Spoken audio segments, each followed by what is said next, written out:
Today is Monday, September 19th. What to expect as Britain pays tribute to Queen Elizabeth with a grand state funeral this morning. World leaders, including President Biden, will be there as millions of people around the world tune in to watch this historic event. Also, what was Tropical Storm Fiona turned into a hurricane and knocked out power to the entire island of Puerto Rico.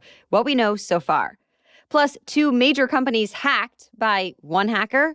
Why the longest-running play in Broadway history is coming to an end. And which city can say it has a professional sports champion for the first time ever. Those stories and more coming up. Welcome to The Newsworthy. All the day's news in around 10 minutes. Fast, fair, fun, and on the go. I'm Erica Mandy. Thanks so much for being here. You ready? Let's do this. Today is the day Queen Elizabeth II will make her final trip through London. Britain is all but shutting down as a sign of respect for their longest reigning monarch, 70 years on the throne.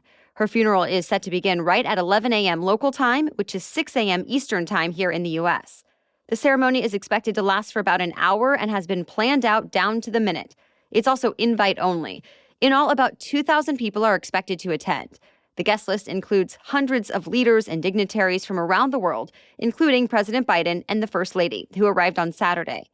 London's mayor has already said this will be the city's biggest security challenge ever. 10,000 police officers will be on duty for it. Meanwhile, tens of thousands of people have reportedly camped out overnight in spots where they might get a glimpse of the historic event. All others who did not get invites will have to watch the Queen's funeral on TV, which is being broadcast all over the world.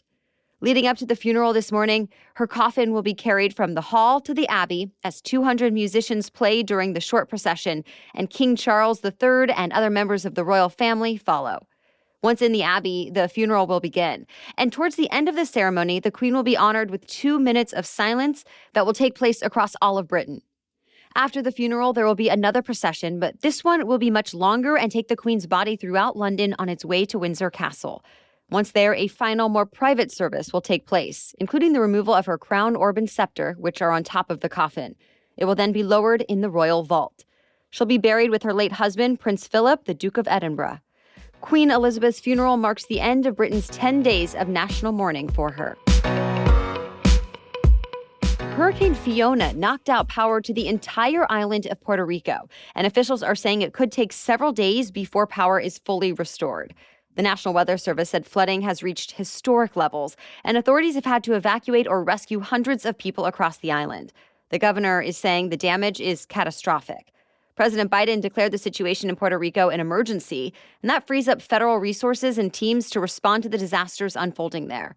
Parts of the island are still healing from the damage done by Hurricane Maria that hit around the same time in September of 2017. Fortunately, Fiona is not quite as strong as Maria. Now, Fiona is forecast to impact the Dominican Republic, Haiti, and the Turks and Caicos Islands. It might threaten parts of the Bahamas tomorrow. It's not expected to hit other parts of the U.S., though there is one part of the U.S. that got hit by a different powerful storm, and that's Alaska. In fact, it's said to be one of the strongest storms to hit Alaska in decades. Weather experts say the storm was the remnants of a typhoon named Merbok. Several towns there in the western part of the state were evacuated. Fast-moving flash floods have swept away and destroyed a number of homes. Alaska's governor declared a disaster for the communities impacted by this storm. One bright spot, though, is that, at least as of last night, officials say there are no reports of injuries. Moving even farther west, Japan is dealing with a massive storm of their own. Japanese officials have told millions of people to evacuate or take shelter as they face a frightening typhoon. As all of these storms continue to blow through, we won't know the full scope of their impact and damage for a few more days. Well, Nancy Pelosi made another high-profile international trip. This time, the House Speaker went to Armenia to show support for the nation as fighting between its neighbor, Azerbaijan, heats up yet again. The two have been battling for many decades over the Nagorno-Karabakh region. Pelosi's visit makes her the highest-ranking U.S. official to visit the former Soviet Union country since it declared its independence more than 30 years ago this week. Fighting in the region has intensified, though, in recent weeks. Officials are hoping a ceasefire signed last week can keep things relatively calm, and so far it has. Pelosi was joined by several other Democratic House members, including 2 of Armenian descent. They all condemned what Pelosi called illegal attacks by Azerbaijan and said the U.S. supports a settlement. Azerbaijan criticized her visit and called her comments deeply regrettable and unfair. Pelosi received a similar response from China when she went to Taiwan last month. She was the highest-ranking U.S. official to visit the self-ruled island in 25 years. President Biden says, quote, "The pandemic is over." In an interview that aired on CBS's 60 Minutes last night, President Biden acknowledged that COVID changed everything. 1 million people died, and there's still work that needs to be done to control it. But Biden said now, quote, "Everybody seems to be in pretty good shape." Large events and gatherings are back, face masks are much less common, and proof of vaccination is no longer required to get into places. Right now, the U.S. is still seeing about 400 people die from COVID each day on average, though that is down significantly from the 3,400 who were dying daily early last year. There's now a lot of debate, even among public health experts, about whether COVID-19 should be seen as something similar to the flu virus at this point, and what precautions, if any, should still be taken. Also of note from last night's interview, the 2024 presidential election. As it stands, Biden says he plans to run for president again, but won't make any concrete decisions or announcements until after the upcoming midterm elections. Stay tuned. More news coming up, but first, a quick break for our sponsor. You almost never hear great business leaders say they did everything on their own. And there's a reason for that. Great businesses have great teams. And to build a great team, you need Indeed. Indeed is the hiring platform where you can attract, interview, and hire all in one place. Indeed lets you find great talent faster through time-saving tools like Indeed Instant Match, assessments, and virtual interviews. Instead of spending hours on multiple job sites searching for candidates with the right skills, Indeed's a powerful hiring partner that can help you do it all. I love when a platform makes things easy by providing everything you need in one place. Like Indeed assessments help take the stress out of the interview process. Your candidates get to prove themselves before you even interview them. So start hiring now with a $75 sponsored job credit to upgrade your job post at Indeed.com/newsworthy. Offer good for a limited time. Claim your $75 credit now at Indeed.com/newsworthy. Indeed.com/newsworthy. Terms and conditions apply. Need to hire? You need Indeed. The curtain is closing on the longest-running play in Broadway history. If you haven't seen it, you've at least heard of it. We're talking about The Phantom of the Opera. The world-famous Broadway show will hold its final performance this coming February. The Phantom has been a mainstay of the New York City theater scene since it debuted there back in 1988. So what's the issue? Well, the play has seen a big dip in viewers since the pandemic. All of Broadway was shut down for 18 months, and as crowds returned to other shows when it reopened last October, Phantom of the Opera just hasn't seen the same magic. And the production is not cheap. So without enough tickets sold, it's been losing as much as $1 million a week. You'll still have a few months to catch it, though, before it's gone. And even after The Phantom of the Opera has disappeared from Broadway, you'll still be able to catch it at theaters around the world, including in London, where it all began 36 years ago.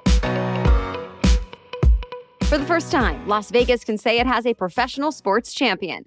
The Las Vegas Aces took home the WNBA title yesterday, a Game 4 victory over the Connecticut Sun with a final score of 78-71. Meanwhile, some fans who wanted to watch Sunday Night Football couldn't. DirecTV's NFL Sunday Ticket stream went down for the second weekend in a row. We're talking about the feed for those trying to watch online or in the app.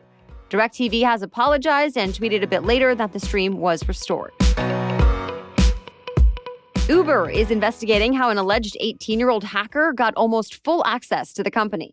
The hacker reportedly got into a number of internal systems, including the company's Slack, which is a workplace messaging platform. And that's where the hacker apparently wrote that Uber was being hacked and that drivers should be paid more. It's believed the hacker gained access after tricking an Uber employee into giving up the password, claiming to work in corporate IT. Uber says all of its services are now working and that there's no evidence right now that any personal customer data was breached, though it's still investigating. And Uber wasn't the only one dealing with a major hack over the weekend. The same person who said they were responsible for the Uber hack also claimed to have hacked Rockstar Games. That's the company behind Grand Theft Auto. The company suffered what many in the gaming industry say is one of the biggest breaches in gaming history. The alleged hacker posted on a Grand Theft Auto message board about 90 video clips of the highly anticipated next installment of the game that's currently in development. The company is not commenting on this leak, but many in the gaming world do believe it's real. The hacker alleges he gained access through an employee's Slack, same as the Uber hack. Only this time they said if they weren't able to negotiate a deal with the company, they'd leak more. The Grand Theft Auto franchise is one of the most successful of all time, but it's been almost 10 years since a new game has been released. So what was your favorite childhood game or toy? You now have a chance to vote on which one should be inducted into the National Toy Hall of Fame. This year has a dozen finalists to choose from. The oldest is probably as old as civilization itself, the spinning top. Bingo and the piñata have quite the history too. Then there are ones that became classics more recently, like Masters of the Universe, Pound Puppies, Nerf toys, and one of my husband's personal favorites, Catan. Of course, there are even more on the list. So once the public selects their favorites, an advisory committee will then make the final decisions about the inductees.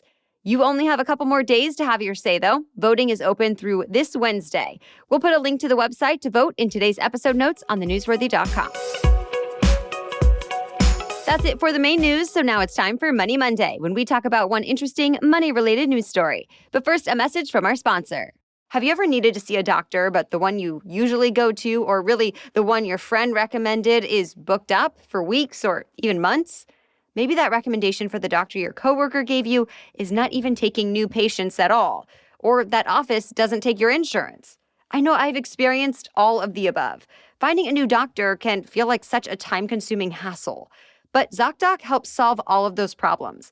ZocDoc is a free app that shows you doctors who are patient-reviewed, take your insurance, and are available when you need them.